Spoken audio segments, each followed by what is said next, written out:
Oke, salam dan salam sejahtera, dan saya nak mengulas ya berkenaan dengan satu isu yang mana saya percaya rakyat Malaysia tertanya-tanya.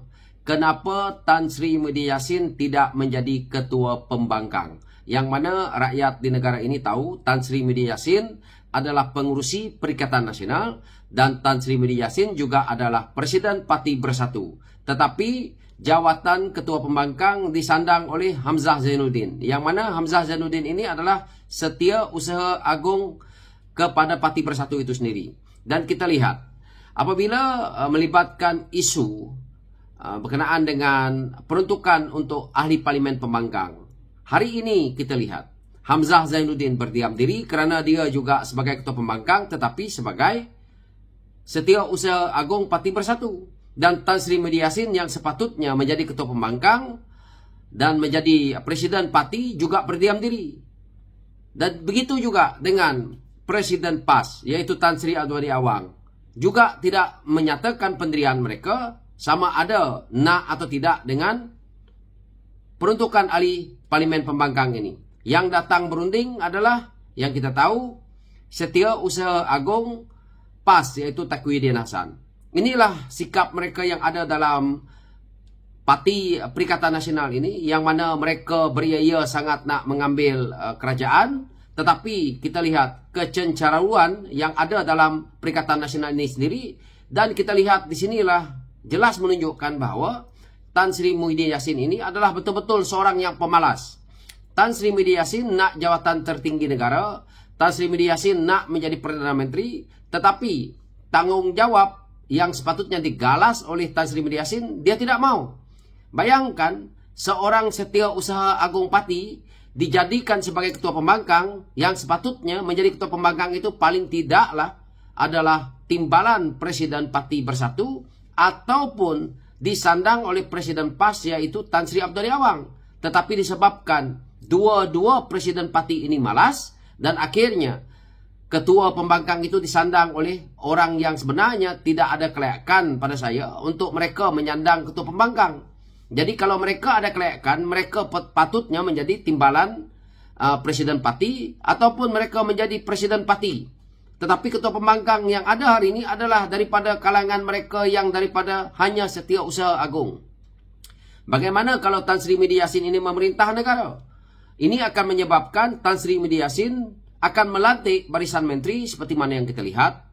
Setelah dia menjadi Perdana Menteri yang ke-8, dia akan melantik barisan menteri yang begitu banyak. Yang penting, dia tidak pening kepala. Apa yang dia mahu, menteri akan uruskan semua jabatan-jabatan, semua kementerian-kementerian.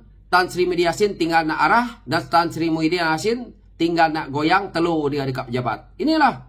Dan akhirnya apa yang kita lihat, dia pun menggunakan saluran media untuk mengatakan abah kau baik, abah sah kau baik, dengan menggunakan pembelanjaan yang begitu besar. Sebab itu kita lihat satu ketirisan di media yang untuk mempromosikan Tan Sri Muhyiddin Yassin ini begitu besar, yaitu mencecah RM700 juta.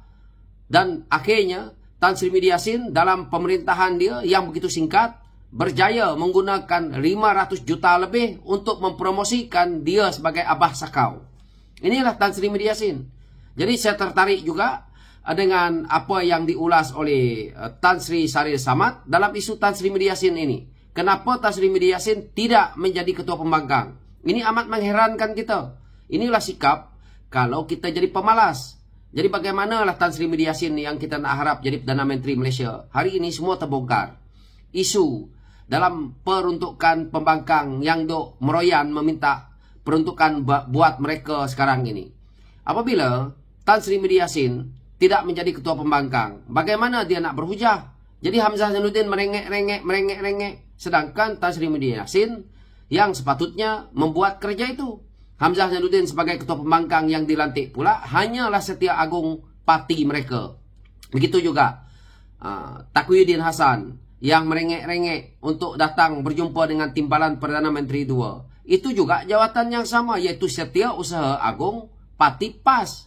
Kemana arahnya pemimpin utama parti-parti mereka ini? Dan kalau beginilah yang kita lihat, sebaiknya bubarkan sajalah Perikatan Nasional ini. Perikatan Nasional ini hidup dengan mencuri duit rakyat, yang mana kita lihat duit dalam akaun parti beratus-ratus juta, tetapi rakyat kebulur. Jadi kita lihat inilah sikap mereka. Dan di satu sisi lagi, kalau kita lihat apa yang berlaku dalam Parti Perikatan Nasional hari ini, apabila 4 ahli parlimen mereka keluar untuk menyokong kepada Perdana Menteri yang ada, dan kita tahu apakah mereka boleh pecat orang ini, dan keputusannya mereka gantung ahli-ahli parlimen mereka ini kerana ketakutan, kerana telur dah tak ada. Dan Tan Sri Muhyiddin Yassin mempertahankan bahawa mereka perlu melihat bahawa RUU Anti-Lopat Parti itu banyak kelemahan, tetapi hakikatnya semua kerja ini dibuat oleh mereka sendiri. Sewaktu mereka memerintah, apabila kita Pakatan Harapan menyatakan bahawa ada kelemahan di sisi apabila ada ahli parlimen yang akan menyokong, tetapi mereka kata tidak perlu diugubal lagi, tak perlu ditambah lagi. Dan akhirnya hari ini semua perkara memakan diri.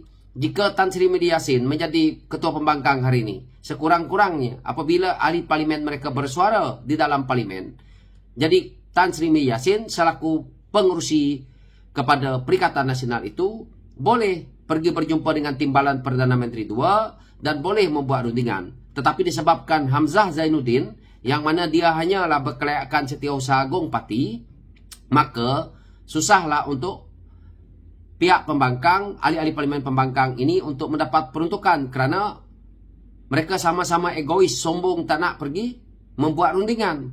Inilah antara punca-puncanya. Dan akhirnya apabila ahli parlimen mereka merungut, tidak dapat menjalankan kerja di kawasan, akhirnya mereka terpaksa menyatakan sokongan kepada Yang Amat Berhormat Perdana Menteri, iaitu Datuk Seri Ibrahim. Mereka pula menyalahkan ahli-ahli parlimen mereka dengan kata berlakunya sogokan, dengan kata berlakunya mereka ini telah pun ditandatangani oleh SPRM, mereka ini telah pun diugut. Tetapi sampai hari ini mereka mengumpul bukti dan belum ada laporan polis, dan kita rakyat menunggu-nunggu. Inilah pembohongan-pembohongan yang dibuat oleh Tan Sri Muhyiddin Yassin bersama dengan barisan kepimpinan mereka yang masih lagi meroyan. Dan kita lihatlah, sehari demi sehari perangai dia semakin hari semakin terbuka. Inilah orang yang bernama Tan Sri Muhyiddin Yassin ini, yang sebenarnya hanya mementingkan kepentingan diri dia. Dan memang betul lah Tan Sri Muhyiddin Yassin ini memang pemalas, penipu, pembohong, yang hanya mementingkan diri sendiri, menggunakan duit rakyat, menyakau duit rakyat, dan untuk kepentingan partinya, untuk kepentingan kuasa dia. Dan betul lah, Tan Sri Muhyiddin Yassin ini patut didakwa dengan secepat mungkin, biar duduk dekat penjara.